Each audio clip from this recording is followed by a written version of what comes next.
Bonjour. Voilà, je suis devant les ruines d'un château. C'est classe, hein. Regarde. En fait, je suis à Hyères. Ouais. Oh, putain, je me rends compte en voyant la vidéo que je suis bien bronzé. Alors, c'est bien agréable. Mais ça se voit pas, mais en tout cas, dans mon dos, j'ai des coups de soleil. Regardez, on est dans le sud, il y a un château, et puis là-haut, il y a quelqu'un qui nous attend. Alors on va y aller, on va aller le voir. Je l'ai croisé lorsque j'étais à l'hôpital. J'ai venu déjà hier, j'ai voulu venir faire un spectacle, puis finalement, j'ai fini à l'hôpital, j'avais trop mal et j'ai dû être soigné. Et ben voilà. Et cet homme s'appelle Mathieu, il est venu me visiter. Et j'ai senti beaucoup de douceur. Enfin, je vous laisserai la trouver vous-même, mais vous vous rendre compte vous-même. Et puis, m'a un peu raconté sa life. Hein. Et puis, je me suis dit, oulala, il y a quelque chose. C'est quelqu'un qui a compris des choses dans sa vie, qui va vous aider sûrement. Et s'il veut bien nous les partager. Ouais. Alors Mathieu, je te présente, regarde, c'est eux. Ok. Ils ont l'air sympas, hein, regarde. Et ouais. Ils vont croire qu'on les voit, on vous voit pas. Ça y est, rassuré. Voilà, oh là là, tu vois. Je suis le même avec ou sans casquette. Oui, c'est pareil. Ouais, ça change rien. Faut faire attention. Ouais, bah oui, à cause du soleil. Et oui. Voilà. Donc Mathieu, est-ce qu'on est bien là? Qu'est-ce que tu penses là? Les gens avec quelques ruines en haut, les châteaux. Voilà, ben voilà. Eh ben, Mathieu, raconte-nous. Donc tu es pasteur, mais tu n'as pas toujours été dans ce truc d'être pasteur. Tu n'es pas né avec la croyance. Qu'est-ce qui s'est passé dans ta vie? Moi, je suis quand même issu d'une famille chrétienne. Mais mes parents se sont convertis là, dans les années 70. Donc ça veut dire qu'ils ont fait un chemin, ils ont décidé de croire en Dieu, c'était radical, un truc comme ça, quoi. Voilà, mon père était athée et ma mère était catholique, et puis ils sont venus une fois dans une réunion d'évangélisation, invités par des collègues de travail, et ils ont été touchés. Mon père a été touché par le message de l'évangile, le Saint-Esprit a pénétré son cœur, et c'est un homme qui était très dur, et il s'est repenti vraiment sur son péché, une belle conversion. Et nous, on est arrivé avec les frères et sœurs, on est 5 dans la famille, et on a toujours connu nos parents dans la foi, attachés au Seigneur. Maman a fait une expérience aussi avec le Seigneur, elle s'était convertie au même moment que mon père. Et j'ai toujours vu au sein des difficultés, des moments difficiles, mes parents être des personnages attachés à la prière, à la méditation de la parole, investis aussi dans le service, dans l'église, tu vois. Alors ça, quand t'es jeune, tu es impacté par ça, mais ça n'a pas fait de moi un chrétien, même si je suis né dans une famille chrétienne. Il a fallu qu'un jour aussi je comprenne. Alors j'assistais aux offices le dimanche matin, on était avec tous les enfants dans les enseignements bibliques, et oh pardon, voilà. J'essaie on voit plus tôt que toi que moi, mais du coup... On est secoué là. Hein, ouais, je suis désolé, je sais pas pourquoi. Ah, c'est mon trépied qui est malade. Alors, attends, voilà, tac. Voilà, ça bouge, hein, je suis désolé. Hein. C'est comme si vous étiez en bateau. Hein. Donc je vais essayer, mais mon trépied, je crois qu'il est un petit peu... il a vécu, quoi. Ouais. Bon, désolé. Voilà. Oh, mais t'as la tête qui touche le plafond, là. Attends. Non, mais attends, je vais m'inquiéter. Ah, voilà. Non, mais... Ah, c'est fou, ça. Désolé, hein. Vous aviez qu'à être là. Voilà. C'est un événement, on a été secoués là. Hein. Ouais. Déjà, ce que tu viens juste de dire, de voir des gens qui tout à coup, paf, ils se mettent à être croyants alors qu'ils ne l'étaient pas. Ta mère l'était déjà un peu, hein, elle était catholique. Mais du coup, elle a fait une démarche. Voilà, c'est une vraie rencontre avec Jésus-Christ. Tu vois, c'est ça qui a changé les choses. Et je te disais, moi, on a grandi avec mes frères et sœurs, on a grandi dans cette éducation, mais ça n'a pas fait de nous des chrétiens. Il a fallu aussi qu'on fasse une expérience avec Jésus. Et ça arrivait, voilà, lors d'une réunion d'évangélisation. Je me rappelle qu'un message a poigné dans mon cœur. Ça m'a percuté. J'ai compris que j'étais pécheur. Et c'est ce moment-là qui est terrible. C'est quand on ressent en fait que il y a le péché qui a une place tellement importante dans nos vies. Et puis, au moment où j'ai pris conscience de ça, il y avait cette misère qui était au fond de notre cœur, dans mon cœur à ce moment-là, mais quand j'ai pu saisir la grâce qui était dans le sacrifice de Jésus, dans ce qu'il a accompli dans son amour, qui désire nous pardonner de nos péchés, faire de nous une nouvelle créature, ce moment-là, voilà, j'ai pas oublié, c'était un poids qui est enlevé, c'est de vivre quelque chose de nouveau, voilà. Moi, j'étais pas quelqu'un de... Alors, j'ai grandi dans l'éducation chrétienne, mais j'étais très influencé par à l'époque, au lycée, influencé par des jeunes on se réunissait, puis on partageait l'idéologie un peu raciste. Alors, raciste? Oui. Mais c'est pas vrai. Ben si. T'en parles comme si c'était normal. Non, c'est pas normal, c'est Quoi? pas bien. Mais pourquoi? Ben voilà, c'était comme ça. C'était de voir les injustices, de la haine, et puis bon, je me suis un peu laissé prendre à tout ça. Puis c'est qu'à un moment donné, le Seigneur m'a parlé, et puis il m'a fait comprendre. Alors c'est extraordinaire, parce que cette haine que j'avais, elle s'est transformée en amour. Il t'a parlé comment? De quoi? T'étais chez toi, puis t'as coup, oh, une voix. C'est quoi, il t'a parlé? Ben, par les Écritures, par une en prédication. lisant la Bible. Une prédication. Dans une prédication. Il t'a compris, ça va pas, quoi. Voilà. Il faut aimer tout le monde, quoi. Ce que je fais, oui. Même les gens qui sont pas comme toi. Voilà. Et là, les choses, elles ont changé. Je me rappelle que un jeune maghrébin qui était arrivé dans l'église, alors il rentre dans la salle, dans le groupe de jeunesse, il arrive, et là, je ressens au fond de mon cœur, va vers ce jeune, tu vois.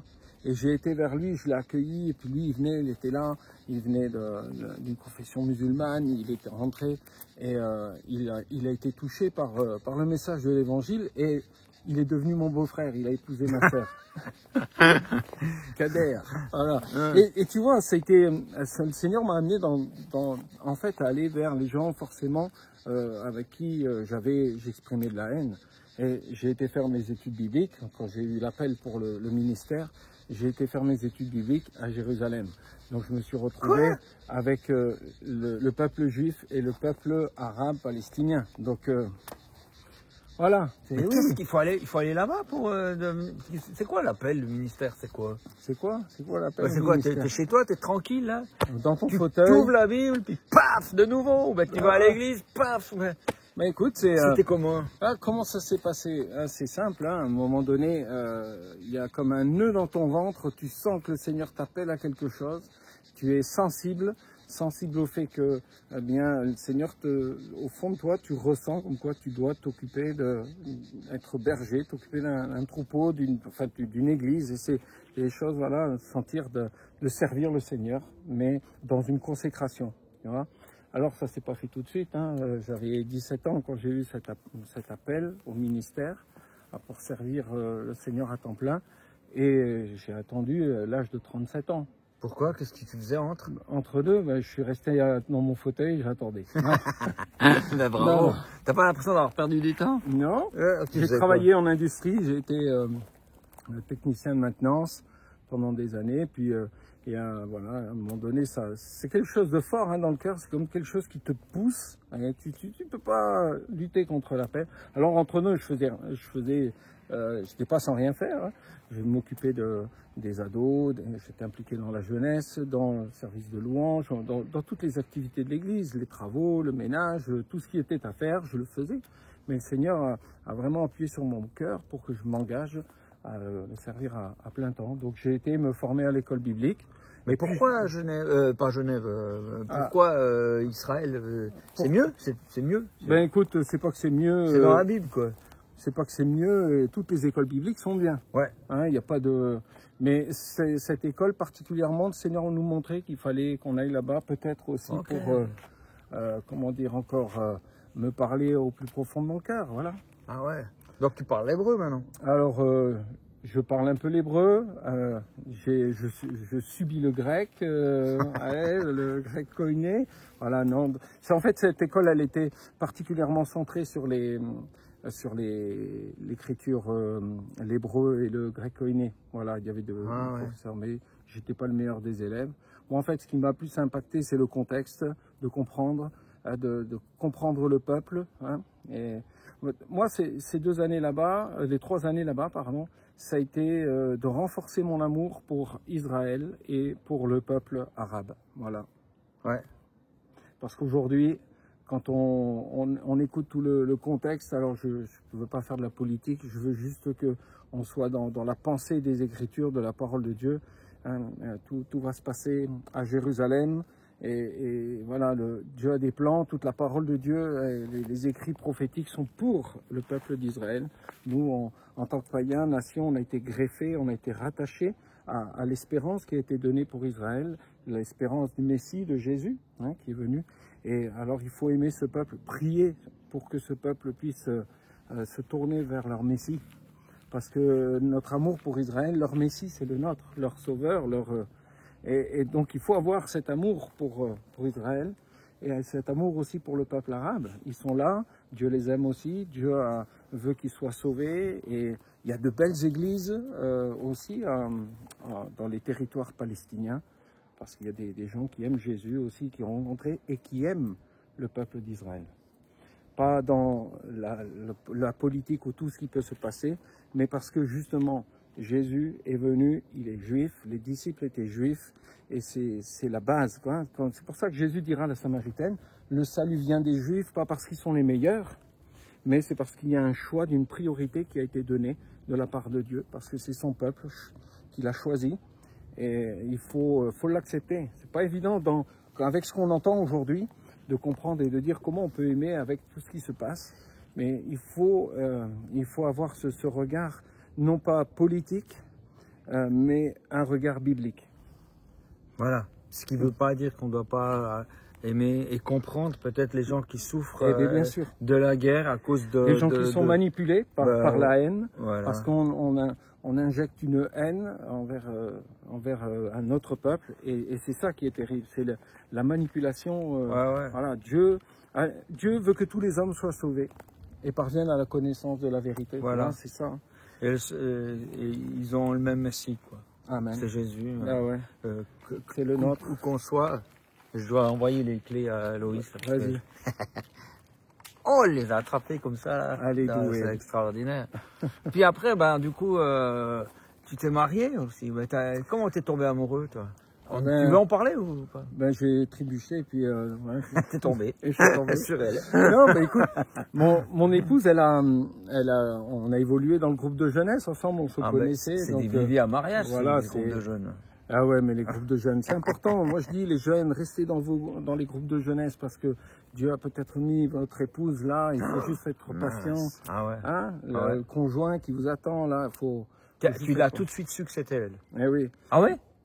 Tu l'as vu, puis t'as dit, c'est elle. Ah non. Ah t'as dit, oui. Ben oui, mais j'ai répondu à autre chose. Non, en fait, c'est à 17 ans, ouais, je savais que au fond de moi-même, je l'aimais. Déjà, tu l'avais espéré. Après, les années bois, ça a été vite, hein, d'entre 17 ans, là où ça commençait à bouillir un peu, à 19 ans, j'avais fait ma proposition, voilà, de dire, veux-tu m'épouser? Puis, comment t'as fait? T'as fait quoi? Tu t'as arrangé le coup? Alors, voilà, elle était chez des amis, dans un village juste à côté de chez moi. Je suis allé en vélo avec mon beau-frère Kader. Le cœur battant. Voilà. T'avais peur? Et puis, oui, j'avais peur. Alors, ouais. À l'époque, mon beau-frère, c'était pas encore mon beau-frère, c'était juste un ami. Alors, je suis allé en vélo, puis j'étais déposé une rose sur la porte de la maison des amis chez qui elle était pendant les vacances. Ouais. Et donc, C'est pas clair comme message. Hein. Ouais, non, Ouais, ils étaient courant, tous en, ben. elle était en panique, c'est qui, et puis après. Ah, il pensait que c'était pour elle. Il y Oui. avait un petit mot pour elle. Non, même pas. Mais comment elle peut. Non, c'était ils même étaient pas chez inquiets. elle. Elle était avec une de ses amies, puis quand ils ont ouvert la porte, ils ont vu une fleur, ils étaient. T'as sonné que t'es inquiets. parti en courant. Et ouais. Tu parles d'une demande. Voilà. Ça Et peut puis, être n'importe qui. Mais après, je lui ai dit que c'était moi. Si Kader était encore là, elle aurait dit oh Kader. Mais non. Mais non. C'est pas possible. Ben comment Mais ça non. Alors, non, comment elle a deviné que c'était toi? Kader, il aimait ma petite sœur. Tu comprends? Ah ouais, Eh ouais. déjà. Eh ouais. Bon alors elle a retrouvé cette fleur et quoi? Eh ben, elle a trouvé la fleur et puis elle était inquiète et j'ai fini par dire que c'était moi. Comment? Voilà. T'étais la voir? Bah oui, après j'ai dû aller la voir pour lui dire. Et la rose, c'est moi. Et puis elle a dit quoi avec cette rose? Ben écoute, qu'est-ce qu'elle a dit avec cette rose? Tu veux quoi avec cette rose? Je suis pas jardinière moi. Voilà. Qu'est-ce qu'elle a dit? Ben elle a compris que je l'aimais quoi. Ah, Voilà. elle avait pas compris avant. Hein? Ouais, bah, c'était compliqué quoi. Et voilà. Tu as l'air tout gêné quand t'en Ah, parles, moi, je trouve ça mignon. Mais en tout cas, depuis 27 ans, on vit le bonheur. Mais t'es sérieux? Ben oui, je suis Ah mais sérieux. c'est rare qu'on entende un truc pareil. Ben ouais, mais... Ouais, il y a tellement de gens qui galèrent.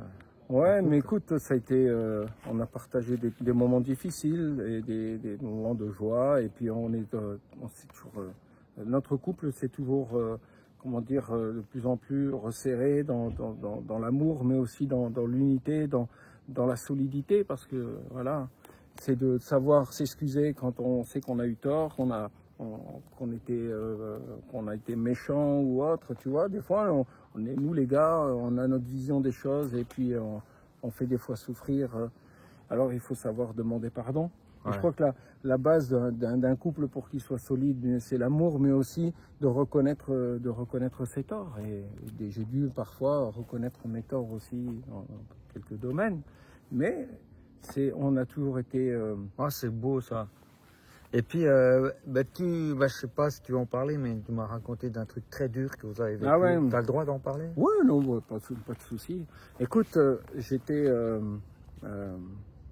avec mon épouse, on attendait notre premier enfant. On avait prévu de l'appeler Pierre-Éric. Et puis c'est cette année 99 qui a été pour nous une année un peu compliquée parce que le 12 avril, à l'anniversaire de notre mariage, eh bien, dans la nuit, on a dû aller aux urgences parce que Myriam, elle a fait une hémorragie rétro-placentaire. Et donc, le bébé était en danger. Il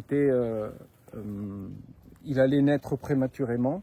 Et en fait, pendant l'accouchement, ça a été compliqué. Et les réanimateurs prénataux sont arrivés un peu tard. Quand le bébé est sorti, il était mort. Donc ça a été un coup, ça nous a secoué dans le couple. Mon épouse, elle pouvait plus entendre un bébé pleurer. Ça a été vraiment, pour moi aussi, ça a été difficile, mais ça a été aussi pour nous, tu vois, quand tu es jeune marié comme ça, que tu dois un petit cercueil comme ça, l'amener, faire un service d'obsèques, tu vois, c'est juste quelque chose qui t'effondre, quoi.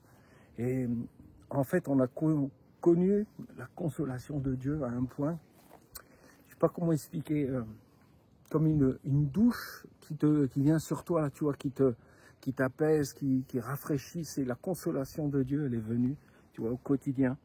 Et il nous a restaurés. L'année qui suivait, Myriam, elle a eu Olivia, on a eu notre fille. Ah oui. Je vais te faire pleurer, moi aussi je vais pleurer, mais écoute, on n'a pas été à l'abri de ça, tu vois, malgré que tu es chrétien, tu passes pas par un parcours où tu as des pétales de rose et qu'il t'arrive rien. Je crois qu'on vit la même chose que ce que nos contemporains qui ne connaissent pas Dieu vivent aussi, mais on a vraiment une espérance en plus, hein, de savoir que cet enfant, il est déjà dans la gloire céleste et que cette consolation, elle nous est venue de Dieu. Dieu nous a montré qu'il nous aimait. Tu sais, je priais pendant le temps où Myriam était partie pour la césarienne en urgence. Moi, j'étais seul dans la chambre et je priais. Et je dis, Seigneur, Seigneur, sauve cet enfant. Et je m'attendais vraiment à une réponse. Oui, bien sûr. Et quand le gynécologue est venu et qu'il a dit, ben voilà, l'enfant, Monsieur François, il m'a dit, il va falloir être solide, il va falloir être courageux et de soutenir votre épouse. Donc, quand il m'a dit ça, j'avais compris, toi. T'avais compris. Et, mais ça nous amène devant une responsabilité. Voilà, on a assumé cet échec à nos yeux, qui maintenant n'est pas un échec pour nous, parce qu'on a cette espérance, tu sais, on sait que parce que Dieu nous a donné des enfants et on est même grands-parents, donc tu vois, il y a tout un circuit qui continue. Dieu nous a bénis, Dieu bénit nos enfants et voilà. T'étais pas fâché avec Dieu? Il aurait pu écouter ta prière, sauver ton enfant. Mais si, mais je suis resté pendant plusieurs temps avec pourquoi tu as permis ça. Mais bien sûr. Et je crois qu'on est tous, tu vois. Alors, je me suis pas rebellé contre Dieu. J'ai dit pourquoi. Je suis resté avec mes pourquoi. Mais pourquoi d'aujourd'hui seront mes alléluia de demain, tu vois. C'est joli. C'est une sœur de l'église de Cannes-sur-Mer, quand j'étais pasteur stagiaire, qui m'avait dit ça face aux épreuves qu'elle avait traversées. Je me dis, mais c'est vrai, Seigneur. Moi, mais pourquoi de cette période-là, tu sais, je me dis encore, mais pourquoi on a perdu cet enfant? Mais voilà, mais pourquoi d'aujourd'hui seront mes alléluia de demain? Voilà, il y a autre chose. Dieu nous console.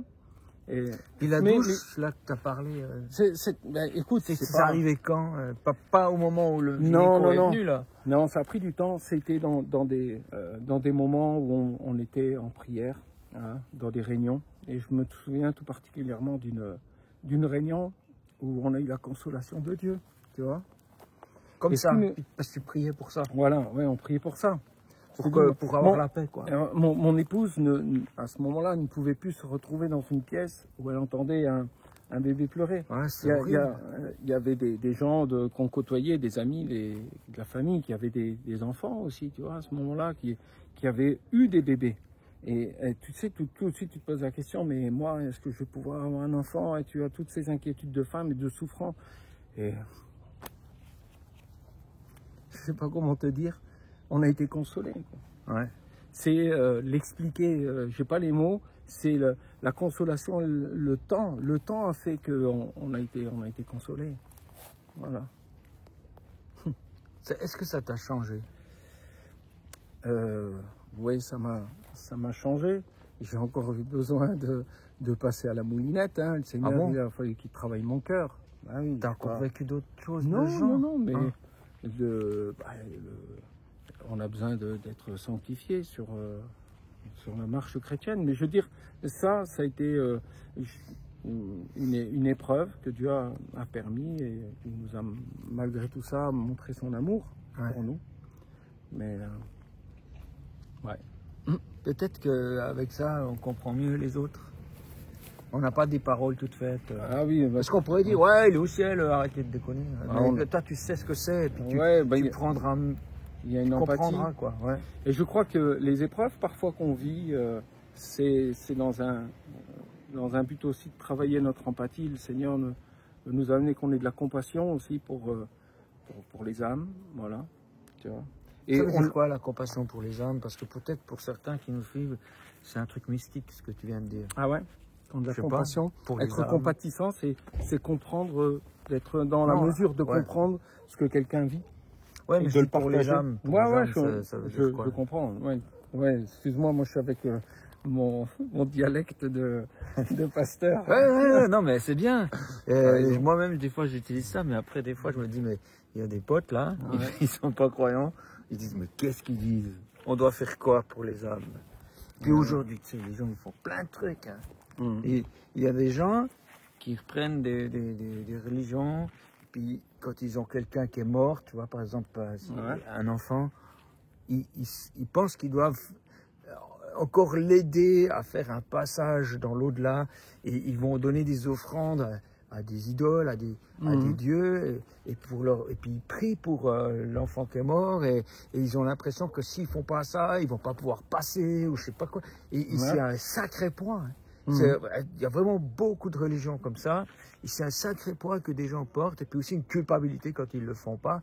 Il y a même un dessin animé de Disney là, qui joue là autour, tu sais. Ouais. Et puis tu te dis, non mais c'est pas du tout une bonne nouvelle, quoi. Si toi, en tant qu'habitant sur Terre, tu dois encore t'inquiéter pour ceux qui sont dans l'au-delà, puis faire quelque chose pour les anciens, faire quelque chose pour ceux qui sont partis. Donc c'est pas du tout ça, c'est pas du tout de ça dont tu parles, quoi. Ah non, mais de toute façon, moi, bon, si je prends l'exemple de notre premier, Pierre-Éric, j'ai cette assurance qu'il est dans la gloire céleste auprès de Dieu, parce que c'est un enfant, il n'a pas il a pas cette conscience de savoir il fait mal ou bien, tu vois, et il était qu'un enfant, donc il est sauvé. Mais ce qui est le plus inquiétant, c'est quand on commence à prendre conscience du mal, du bien, tu vois, de ce qui est bon, de ce qui est mauvais, qu'on on est dans la mesure de comprendre qu'on est pécheur. Et c'est à ce moment-là qu'il faut justement se tourner vers Dieu et se accepter l'évidence que Dieu veut nous pardonner de nos péchés, veut nous rentrer dans son plan, comment dire, dans cette espérance qu'il veut nous donner dans son Fils Jésus-Christ. Et de savoir que c'est cette prise de conscience quand on réalise qu'on fait des choses qui sont pas bien. Tu sais, on peut des fois se cacher avec une apparence, on peut se cacher parfois avec essayer de faire des bonnes actions pour croire que on va être accepté de Dieu parce qu'on fait. Mais non, on est tous pourris par le péché et il faut le confesser, de le dire et de reconnaître. Je suis nul. Mais je sais que si Dieu vient habiter en moi, si son esprit vient en moi, il peut changer l'homme que je suis. C'est pour ça, hein, la Bible, elle le déclare. Dieu veut changer nos cœurs. C'est nos cœurs qui ont besoin d'être changés. Hein. Et puis, si on a accès au ciel, c'est pas par mérite, hein. Ou même pas parce qu'on s'est bien repenti, mais c'est vraiment parce qu'à la croix, Christ, il a payé nos fautes. Il a payé le passage, tu vois. Bien sûr. Et puis, déjà, ton enfant, tu l'as remis à Jésus, tu vois. Puis tu n'as pas besoin de faire des choses pour qu'il soit encore mieux sauvé. Ah oui, oui. Il y en a même des, ils se font baptiser pour ceux qui sont morts. Je dis, mais arrêtez, quoi. Ça va pas, il faut pas faire ça. Il faut les lâcher, en fait. Tu vis ta vie sur Terre, et puis ceux qui sont partis, tu les laisses là. Mais quand on dit s'occuper des âmes, on ne parle pas de ceux qui sont partis, on parle de ceux qui sont là. Et puis d'aimer les gens, et puis pas de voir juste leur corps ou voir ce qu'ils possèdent, mais voir qu'il y a une âme derrière, cette âme qui ne pourra rien prendre pour quitter cette terre, et puis qu'elle a besoin d'être réconciliée avec Dieu, toi. Mais ouais. C'est ça, s'occuper des âmes. Écoute, on a une merveille pour nous, c'est de savoir que Christ a tout payé à la croix pour nous. Nos péchés ont été pardonnés, c'est dans cet acte accompli une fois que toute l'humanité, elle peut être sauvée. Hein, dans le fait de reconnaître que c'est dans le sang de Jésus qui a coulé à la croix que nous avons la justice. Et dans sa résurrection, Christ est ressuscité, il a vaincu la mort, il a triomphé la mort. Donc on n'espère pas quelque chose de ce monde parce qu'on sait qu'un jour on partira, mais on a une espérance dans la vie éternelle. Ouais. Et c'est tout la portée biblique. Hein, voilà. Ouais. Et donc toi, maintenant, tu prends soin des âmes. Voilà. Des gens. Ouais, voilà. Des fois, je pense aussi de leur situation de vie, comme je te connais. En tout cas, aujourd'hui, tu m'as amené un sandwich. Non, c'était une salade, merci. Oui, c'est Henri qui a c'est Henri, c'est un pote à toi. Mais lui, Henri, c'est nous amener. Je vous emmener là, un endroit. Voilà. Et tu vois, les gens là, ils sont en train de voir juste un petit décor qui est un peu de verdure, des arbres, mais il faut leur montrer. Nous, on est en train de leur parler là. On a. Ah ouais, alors on va vous montrer ce qu'on a en face de nous. Je vais simplement tourner là, si j'arrive. Je vais tourner la caméra et regarder. Depuis qu'on vous parle, on a ça devant nous. C'est la ville la ville de Hyères, hein, c'est ça? C'est la ville de Hyères. Hyères avec au fond la mer et tout ça. Ouais.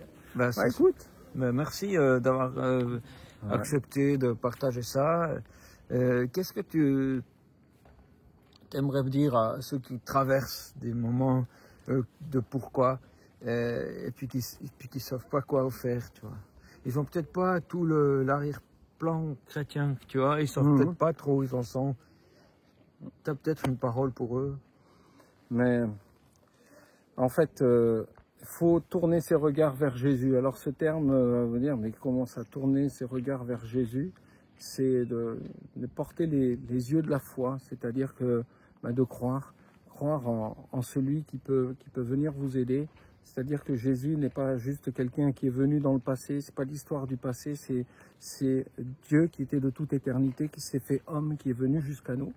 Et Jésus est venu au milieu de nous, marcher à nos côtés dans ce monde pour être en contact avec nous.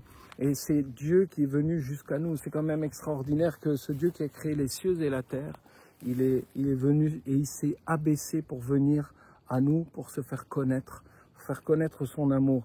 Et il peut tout comprendre. Il peut comprendre tout ce que nous vivons parce que Jésus a marché sur cette terre. Donc ce qu'on ressent, ce qu'on peut vivre, les épreuves, les difficultés, Jésus les a traversées. Et il est ce fidèle appui sur qui on peut faire confiance parce que Jésus, tant qu'il a été, enfin tout le temps sur cette terre, où il a marché, il a manifesté l'amour, la compassion, et il a été surtout celui qui était obéissant au cœur du Père. Si on a pu être pardonné de nos péchés parce que Jésus était sans péché. Et il fallait ce Jésus sans péché pour nous pardonner de nos péchés parce qu'il a été le sacrifice parfait à la croix. Et vous savez, donc, tourner nos regards vers Jésus, c'est tourner nos regards vers ce qu'il a accompli pour nous à la croix du Calvaire. Et on a un souverain, un Dieu tout-puissant qui est là pour nous sauver, nous secourir dans tous nos besoins. Et la prière, c'est le moyen d'entrer en contact avec celui qui nous aime, simplement de lui dire. Je crois que c'est pas de penser dans notre tête, mais d'ouvrir notre bouche et de dire ce que l'on ressent. Les incompréhensions, faut pas hésiter de dire, mais Seigneur, pourquoi tu permets que je vive ces choses? Pourquoi tu permets que je souffre autant? Et il faut le faire connaître. Et Dieu, par sa parole, il peut nous parler. Dieu, par son esprit, peut inspirer quelqu'un qui va être à vos côtés et qui va vous dire qui va vous communiquer un message qui vient de la part de Dieu. On le croit. Hein, dans les simples discussions, parfois, le Seigneur se sert de nous pour être un homme et une femme d'encouragement. Donc voilà, décourager, c'est pas une maladie incurable. Le découragement, le Seigneur peut venir nous guérir, et nous encourager, nous bénir. Et si tu traverses la maladie et tu comprends pas pourquoi, ne culpabilise pas. C'est pas parce que tu as été quelqu'un qui a fait des choses abominables et que tu te dis Dieu me punit avec la maladie. Non, Dieu ne punit pas avec la maladie. Ni par la perte d'un enfant. Voilà, il n'y a pas de punition. Non, c'est juste que voilà, Dieu permet une épreuve et peut-être aussi pour se rapprocher de lui. Et il peut nous guérir parce que Dieu est capable, dans la personne de Jésus-Christ, de nous guérir de toutes nos maladies. Hein? Il y a une histoire, on voit dans l'évangile, il y a des mecs qui viennent et disent il y a des gens, ils étaient devant une tour, genre la tour que je vous ai montrée, et puis cette tour, elle leur est tombée sur la tête, quoi. Ouais. Et puis ils avaient pas que des bosses, mais il y avait des morts, des blessés, c'était le drame, tu vois. Il y a peut-être quelqu'un qui a perdu un fils, qui a perdu un père, ou je sais pas, tu vois. Et puis ils sont venus vers Jésus, puis ils ont dit, mais est-ce que c'était des mauvaises personnes pour qu'ils aient vécu ça? Et non. Puis Jésus a dit non. C'est pas qu'ils étaient bons ou mauvais. Ouais. Déjà rien que ça, c'est une révélation, parce que certains pensent, cette histoire de karma, il y en a des qui pensent que tout ce qui leur tombe dessus, c'est un Dieu là qui les punit, tout ça. Puis, mais Dieu, ça nous dépasse, c'est plus grand que ça. Il faut arrêter d'imaginer que Dieu se plaît à punir, à faire du mal. Tout expliquer sur Dieu, on ne sait pas, ça nous dépasse, c'est énorme, quoi. Et dans toutes ces injustices comme ça qu'on peut des fois vivre, le Seigneur a ramené, quand ces personnes ont parlé justement de la tour de Siloé qui était tombée. C'est même le nom de la tour. Tu lisais les journaux à l'époque? Ouais, je regardais l'actualité. Jérusalem aujourd'hui. Et il va dire simplement, mais cherchez pas à regarder voilà, si c'est juste ou injuste, mais repentez-vous. Parce qu'en fait, la priorité, c'est de se repentir pour pouvoir accéder à ce que Dieu veut nous donner. Oui, il disait pas repentez-vous pour Parce que- pas qu'une tour vous tombe sur la tête. Non, Non. c'est une priorité de la vie. Oui, l'important c'est pas de savoir pourquoi telle ou telle chose arrive. L'important c'est de se mettre en ordre avec Dieu, quoi. Voilà, c'est ça. C'est hein. ça que ça veut dire. Ouais. Et ouais, la Il a priorité, dit ben oui, c'est c'est vrai, d'avoir- vos questionnements là, arrêtez quoi. C'est pas ça. la le priorité, c'est d'avoir sa vie en règle avec Dieu, d'être réconcilié avec but. Dieu. Réconcilier. Ouais. Voilà, Ouais. hein, c'est ça. hein. Ouais. Parce que les gens ne comprennent pas que, en fait, notre attitude, des fois même de rébellion contre Dieu ou d'incrédulité, de refuser de croire en Dieu, eh bien, on l'offense. Et on a besoin d'être réconcilié avec lui, simplement de reconnaître, ben, tu es Dieu. Tu es Dieu, tu es de toute éternité. Moi, je suis un être fini, limité, mais Dieu est éternel. C'est lui qui a l'autorité sur le souffle de notre vie. C'est lui, voilà, qui a autorité. Il est Dieu. Et de savoir que notre rébellion, de dire, mais ce Dieu-là, moi, j'y crois pas, il n'existe pas, eh bien, dans cette rébellion, on offense Dieu. On offense Dieu. Parce que Dieu, il est au-delà de tout ça, il est amour, il nous aime et il veut qu'on soit avec lui pour l'éternité. Donc, Ouais. On est dans une sorte de garde, triage, une garde, un aéroport. Et puis c'est le moment de choisir son camp. C'est le moment de dire, ah ouais, ok, je sais pas combien de temps je suis là, mais c'est ici que je dois dire si je veux le suivre ou pas. Faut pas que j'attende une autre vie ou un au-delà. C'est ici quoi. C'est ici qu'il faut. Pourquoi pas maintenant là, tu vois. Amen. Ouais, vous êtes là. Vous vous dites, ouais, c'est bizarre, ça ressemble beaucoup à du blabla, tout ça, mais c'est du vécu, hein. Ça a été jusque dans les trucs les plus profonds, les plus intimes. Puis pourquoi pas dire à Dieu, aujourd'hui, je sais pas quelle date il est quand vous regardez cette vidéo, aujourd'hui, je décide de suivre Jésus-Christ. Et je fais cette prière devant cette vidéo de dire, voilà Seigneur. J'ai essayé de me débrouiller tout seul, comme un grand. La vérité, c'est que je pense toujours que j'y parviens, j'y suis jamais. Je lâche prise, je m'abandonne à toi, je décide de croire là où je suis. Je demande pardon pour mes fautes et je veux devenir un disciple. Amen. Je veux pas être un croyant de plus qui va chauffer les bancs d'une église, je veux être un disciple. Quelqu'un qui te suit et puis qui est ton ami. Ouais. Amen, c'est ça. On prie pour eux ou Ouais, on va Parce qu'on prie aussi pour ceux qui ont passé des moments difficiles. Ouais. Venant de toi, ça a plus de force que devenant quelqu'un qui ne comprend pas, quoi. Ok, on va prier. Alléluia.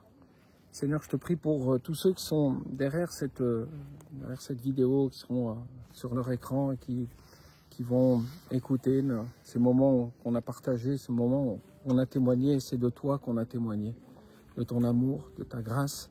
Et Seigneur, je te prie pour tous ceux qui sont dans des impasses, ceux qui vivent des temps d'obstacles, où ils sont arrêtés dans leur marche avec toi, où ils se sont découragés, se sont éloignés de toi.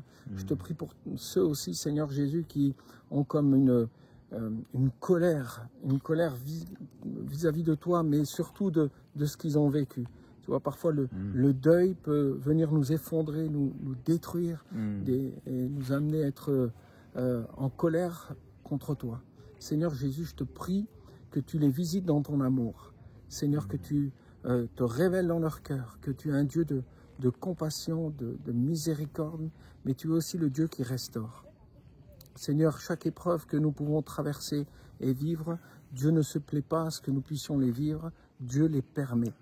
Il les permet aussi pour nous rapprocher de lui et aussi d'être celui qui veut être capable de nous amener à un recommencement. C'est le Dieu de la restauration, c'est le Dieu du renouveau. Et en Jésus-Christ, il y a un renouveau. Et tu as peut-être besoin de rencontrer Jésus, celui qui veut faire quelque chose de nouveau dans ta vie. Amen. Quand quelqu'un est en Christ, il est une nouvelle créature. Ouais. Les choses anciennes sont passées, voici elles sont devenues nouvelles. Il y a comme quelque chose qui peut être recommencé avec Jésus. Et Jésus veut comme mettre le passé en arrière et pour te projeter dans ce qu'il a de bon et de nouveau pour toi. Et bien sûr que ton passé peut-être t'accompagnera dans les souvenirs, mais tu les regarderas comme quelque chose qui a été comme vaincu, voilà, qui a été laissé, abandonné. Et moi, je prie vraiment que tu puisses rencontrer Jésus et que Jésus touche ton cœur et par son esprit, maintenant, te relève de ta dépression, te relève de ta rancune, de ta haine, de l'amertume qui est dans ton cœur, afin de changer cette nature qui est là et de te guérir. Merci Jésus parce que tu vas le faire, que ton nom soit loué, glorifié. Amen. Amen. Amen. Merci. Sois libéré. Amen. Voilà. C'est tout ce qu'on lui souhaite. Alléluia. Qui que ce soit, l'autre côté, c'est tout ce qu'on vous souhaite. Et c'est pour ça qu'on a fait cette vidéo. Soyez bénis. Alors, à plus. À bientôt.